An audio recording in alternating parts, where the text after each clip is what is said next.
2000 की दहाई का वो मशहूर गाना कांटा लगा याद है? उसी एक गाने से शोहरत की बुलंदियों पर पहुंचने वाली शेफाली जरीवाला अब हम में नहीं रही। सिर्फ 42 बरस की उम्र में वो दुनिया से रुखसत हो गईं। भारतीय मीडिया के मुताबिक जुमेरात की रात शेफाली को अचानक दिल का दौरा पड़ा। शोहर प्राग त्यागी और करीबी साथी फौरन अस्पताल ले गए, लेकिन वो रास्ते में ही दम तोड़ चुकी थी। हतमी वजह अभी सामने नहीं आई, लेकिन इब्तदाई रिपोर्ट्स दिल के दौरे को ही जिम्मेदार ठहरा रही हैं। शेफाली, जो बज़ाहिर एक खुशहाल, कामयाब और खुद-एतमाद शख्सियत लगती थी, आखिर उनके दिल को ऐसी क्या बात लगी कि वो दिल ही बंद हो गया?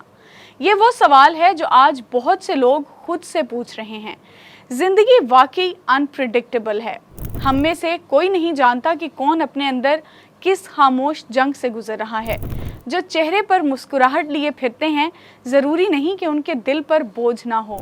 शेफाली सिर्फ कांटा लगा गर्ल नहीं थी, वो नच बलिए और बिग बॉस 13 जैसे बड़े शोज का हिस्सा रही। एक परफॉर्मर, एक फाइटर और एक ऐसा नाम जो कम वक्त में लोगों के दिलों में बस गया। उनकी मौत ने इंडस्ट्री को चौंका जरूर दिया, लेकिन पीछे बहुत से सवाल भी छोड़ गई हैं। मद्दाह आज सोशल मीडिया पर उनकी वीडियोस और यादें शेयर कर रहे हैं, और शायद दिल ही दिल में ये सोच भी रहे हैं कि कभी कभार जिंदगी की सबसे बड़ी तकलीफ वो होती है जिसे हम छुपा लेते हैं, और फिर वही तकलीफ दिल को ले जाती है।